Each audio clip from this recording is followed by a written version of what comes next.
Hey guys, me, Sam Stein, managing editor at the Bulwark. I'm joined by Tim Miller. We're here to discuss a pretty explosive hearing that just occurred with a number of different Trump officials, some of whom were on the Signal chat. That would be Tulsi Gabbard and John Ratcliffe. In addition, Kash Patel was at the hearing. This was about worldwide threats, but clearly the focus turned quickly to the explosive bombshell Atlantic story about this Signal group chat where they were discussing the strike in Yemen that we were obsessing over yesterday. Before we get into it, subscribe to the feed. You're going to get a lot of good content from us. All right, Tim, I know you were hustling. You had a great interview with Jeffery Goldberg that went out during this hearing. Jeffery Goldberg was the editor and the author of the piece in the Atlantic. But you did catch some of the hearing, and I'm kind of curious for your main thoughts on how it went down. Yeah, I caught the second kind of half of the hearing after I interviewed Goldberg. It's interesting. In the context of the Goldberg interview, what I spent most of the time with him on is this kind of decision that he has about whether to release more information. I think that he smartly used a lot of discretion, or appropriately, maybe not smartly, appropriately used a lot of discretion into, not wanting to release classified information, not wanting to release anything that would, put anything out there that would endanger American troops or American interests. But the White House keeps calling him a liar. And right. The people testifying today keep kind of denying that there was any secretive or sensitive information on this text chain. And so to me, I just, in the context of having just talked to Jeffery, there's going to be just an overwhelming amount of pressure on them, I think, to release this information and from the Democrats on the Senate and the Intel Committee. And maybe there wouldn't have been had the administration just owned up to the fact that this was a mistake. But instead, what you saw from the press secretary this morning, which I asked Jeffery about, but then at this hearing, was like this just absurd repetition of the party line that there was no classified information in here, that, that like planning the strikes, the details of the strikes was inappropriate. And you saw the absurdity play out in a couple of ways. Like one was, I think both Jack Reed and I believe Mark Kelly, Jack Reed Center from Rhode Island, Mark Kelly from Arizona, were like, okay, if there's nothing classified in here, shouldn't Goldberg just release all of it? Would you have any problems with him releasing everything? Because then we'd be able to just see for ourselves. And they refused to answer that question. So yes or no, would you approve that for public release? I don't feel I can answer that question here. According to the article, quote, the message contained information that might be interpreted as related to actual and current intelligence operations, and the author did not disclose that information. So the question would be, if he disclosed everything he heard, in your view. That wouldn't be classified information. I know the context of what that is, and I think the author said might be interpreted as related to intelligence information. It was not classified information. So it goes back to my point. If he released all this information he did not release, he could do so without any liability at the federal level. I think you're asking for a legal answer that I'm not able to give. They won't answer it. Then Jack Reed was like, well, could you guarantee that if he releases it, he wouldn't be prosecuted by the administration? And Patel wouldn't even answer that. Mr. Patel, can you opine? You're a lawyer and you're the director of the FBI. Would he face any legal liability if he released the information? Because of the questions you and the vice chairman have put to me, I'm not going to prejudge the situation, and that legal call is ultimately for the Department of Justice. They're trying to have it both ways. Like, there's nothing to see here. Is there obvious lie, party line? But then anytime that's pressed, they really dissemble to the point of absurdity in several cases. I mean, the most absurd was John Ratcliffe, who's the head of the Central Intelligence Agency, so it's kind of your job to know about intelligence around the world, acted like he didn't remember what was on the chain. He kept being like, I can't recall. I can't recall what J.D. Vance, I can't recall what the vice president's position was on this bombing campaign. I don't recall. Vance, quote, I think we are making a mistake. I am not sure the president is aware of how inconsistent this is with his message on Europe right now. There was a strong argument for delaying this a month. You don't recall? I don't. As you don't recall seeing that? Read that? I don't. I mean, it was just a preposterous. Well, in fairness, they said a 1 week disappearance on the messages, so you can't go back and check. I thought to your point, and we can play this clip. This is Mark Kelly, where he's pressing them on this idea that how could it possibly be that the discussion of very important war plans that are about to take place in 2 hours, How could it be when you're listing the specific targets and the individuals who you are targeting? How could it be that that's not classified? And this is what the exchange is. The deliberation as to whether or not we should launch a strike on another country, would you consider that classified information, Ms. Gabbard? Well, the information was not classified. This is not, I'm not talking about this. I'm just talking about deliberation as from principals as to whether or not we should launch a strike on another country. Would you consider that classified information? I'm not talking about what happened this week. There are other factors that would go into determining that classification. Mr. Ratcliffe, the deliberation between principals in our national security apparatus about whether or not to strike another country, would you consider that to be classified information? Pre-decisional strike deliberation should be conducted through classified channels. Thank you. All right, so that to me that was just got at. I mean, it might not have been the most explosive moment of the hearing, but to me that just got at the bind that this administration is in, which is nothing happening here, and yet this was like the most beautifully executed and orchestrated bombing of the Houthis that you could possibly imagine. And also, it's deeply sensitive, and we don't want to talk about it.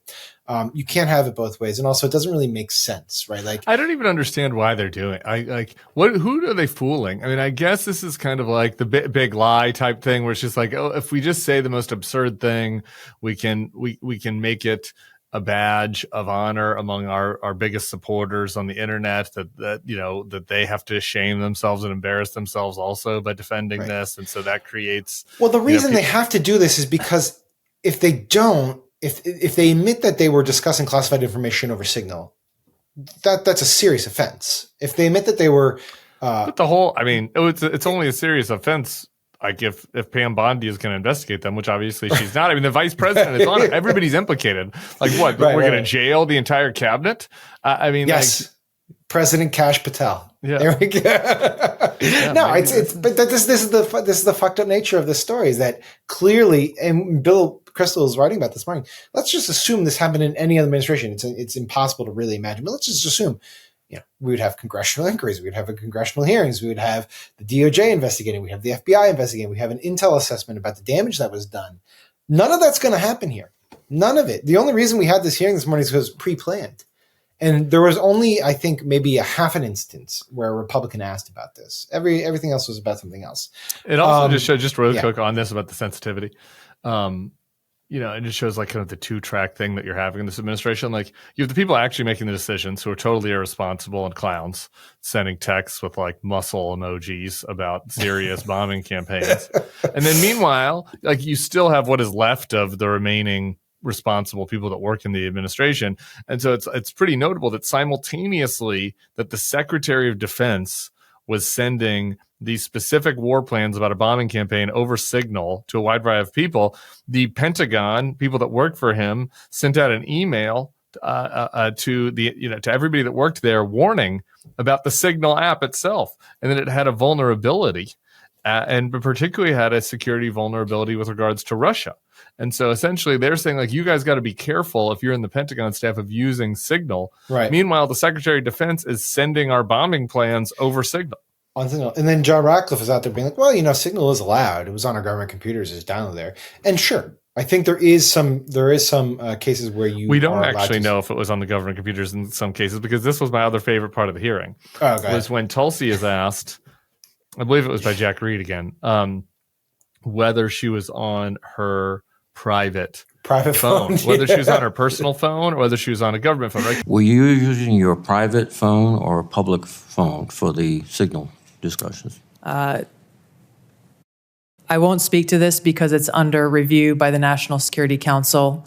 Once that review is complete, I'm sure we'll share the results with the committee. What is under review? It's a very simple question. Are you your private phone or an officially issued phone? What could be under review?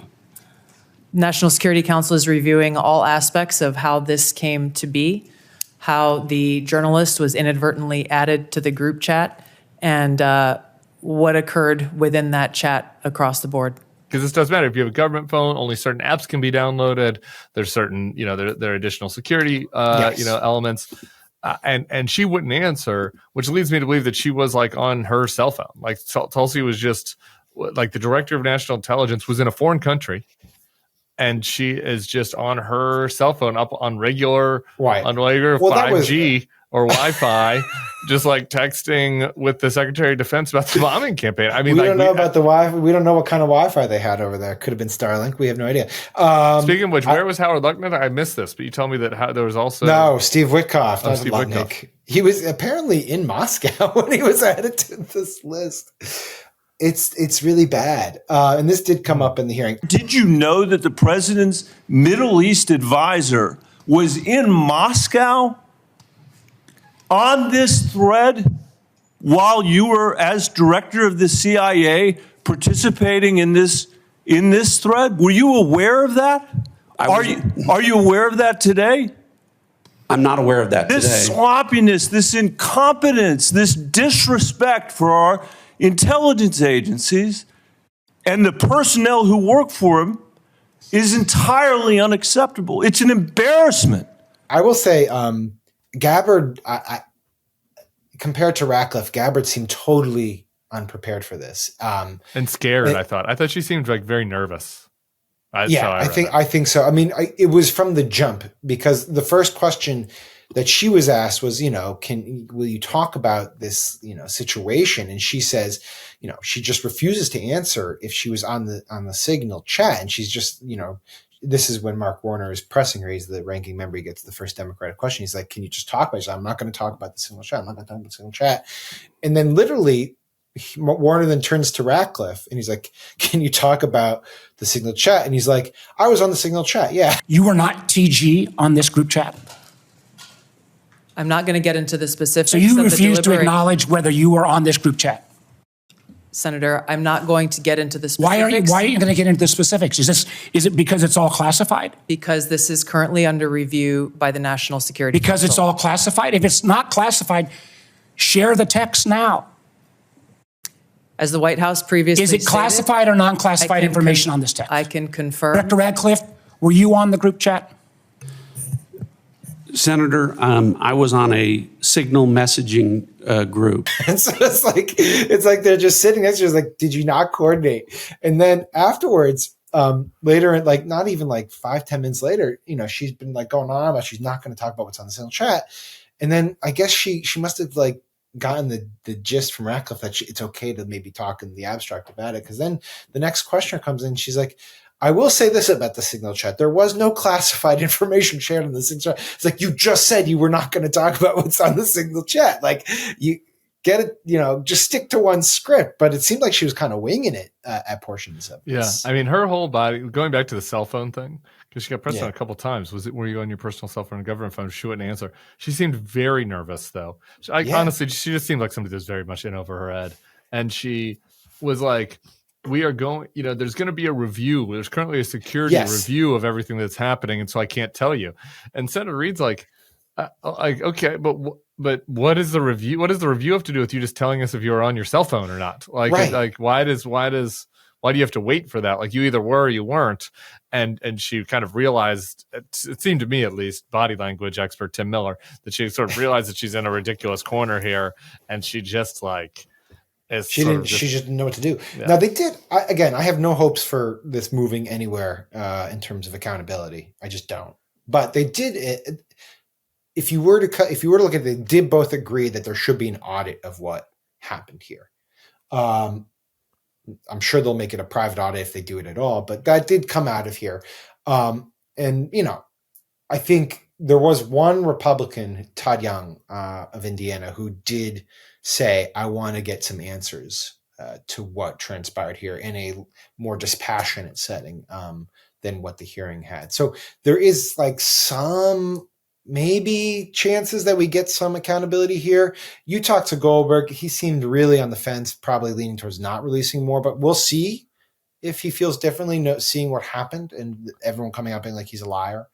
And I just think that, like, in a vacuum, he obviously doesn't want to. He didn't in the article, right? And so, but they really are putting. My question for you is, what do you think happens next here? Like, where does this go from here? I just, again, everybody can watch the interview with Goldberg for themselves, so I'm not telling you anything that he didn't say. And as you said, he seemed to be leaning towards not releasing more information. I just don't know how that's sustainable. Like, I just don't know how that's sustainable when you have a hearing like this where they're lying about what is on the chat, and you have Democratic senators that are going to want to pressure him to say they, like, for intel, for national security reasons, rightfully, not even for political reasons, though there are political reasons, but for national security reasons, like, we should get to see this. Like, senators got to be like, it can't just be a situation where only the Republicans get to know what exactly was discussed on this chat. And then that adds to the list of people that have seen the actual details. Do one of those Democratic senators leak it? And it's not just this chat, right? Like, I mean, if I were a lawmaker, I would want to know how often they're on Signal, what else they've discussed on Signal, who gave the authorization to use Signal, what kind of security vulnerabilities existed through this. I mean, there's a lot of questions here that a serious Congress would want to look into. For sure. And then the covert element of this, I don't think it wasn't brought up in the part of the hearing I watched, so maybe someone else said it, but like, I talked with Goldberg about this. Ratcliffe, the CIA director who's testifying, the chain begins with Waltz asking everybody, like, who is your main point person to add to the chain? Ratcliffe names a covert CIA agent. Yeah, he was pressed on this at the hearing. He was, okay. And according to reports, 2 of our witnesses here today were members of a group chat that discussed highly sensitive and likely classified information that supposedly even included weapons packages, targets, and timing, and included the name of an active CIA agent. So I communicated the name of a CIA officer not operating undercover, completely appropriate, who does openly and routinely coordinate with the White House as a member of my staff. So the intimation there that there was something inappropriate was clearly incorrect. Trying to make the case that this was not something that was classified by nature, but I'm not technical. I don't know the technicalities of this, but it strikes me that even if this person was not undercover, that you would probably still want to protect his or her identity. So, it might be a distinction without a difference here. I will say the two top Democrats have called for Pete Hegseth and Mike Waltz to resign. Waltz, obviously, for originating the entire fuck up, and Hegseth for sharing the clearly sensitive war plans. It is interesting. I just will note, it felt like there was some subtle Hegseth blame shifting among Ratcliffe. Very overt. I picked it up too. Yeah, I think about that. So yesterday it seemed like Waltz would be the guy that everyone threw under the bus, right? Because he had originated this and he had invited Goldberg onto the chat. And he probably should get a heaping of blame for that. I would be pissed, obviously. But you could see today that it was just sort of like, people were kind of focused on Pete Hegseth and for obvious reasons, which is discussing this among these people. And then I think having that kind of braggadocious response yesterday when he landed in Hawaii, being like, Jeffrey Goldberg is such a conspiracist and nothing in this, article is true. It's like, again, this gets back to your original point, which is like, there's another way to do this, which is admit culpability, downplay the severity of it, but say we shouldn't have done it. It was fucked up. Let's look and review how it happened and like create a process. But I think their response is actually going to create some unnecessary headaches for them. And Hegseth is the guy who's going to take it. One more thing I just want to bounce around with you on the Hegseth thing. I mean, neither of us have ever been on a text chain where people are discussing, bombing Speak for yourself, terrorist groups. Okay. Yeah. Well, I haven't.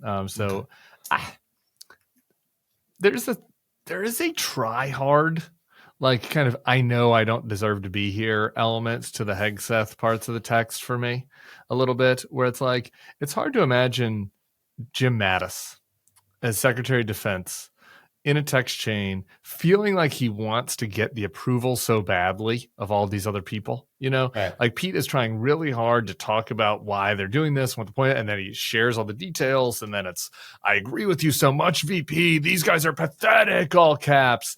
And like there's a real, and you do wonder, like, just as a process standpoint, like the fact that he felt the need to send the detailed strike plans and all this. Right. It almost was like a kid who's like, I want the grown-ups to trust me. Well, you're here. saying what you're getting is, does he have imposter syndrome? Yeah. Right? Like, here's this guy who's a TV host and ran a non-for-profit advocacy group. He's not been involved in these types of discussions and deliberations. He probably feels like, he's got to prove himself. Yep. I would too, honestly. Right. But no one's appointing me fucking Secretary of Defense. Yeah, but my point is that potentially that imposter syndrome led to like the fact that this chain, which would be ridiculous in any context, like the potentially really dangerous part is what Pete is sharing. Well, there's the imposter syndrome, and then there's the just sort of lack of seasoning. And I think if you've been in government and you've gone through these types of discussions before, you probably know that there are certain procedures that you have to follow, and there are certain ones that you should avoid. And Hegseth is kind of learning on the fly, and this is what happens. Yeah. All right, man. Well, thanks for doing this. Thanks for the Goldberg interview. It was great. Thanks to the viewers for tuning in. Again, subscribe to the feed. Catch you later. Bye.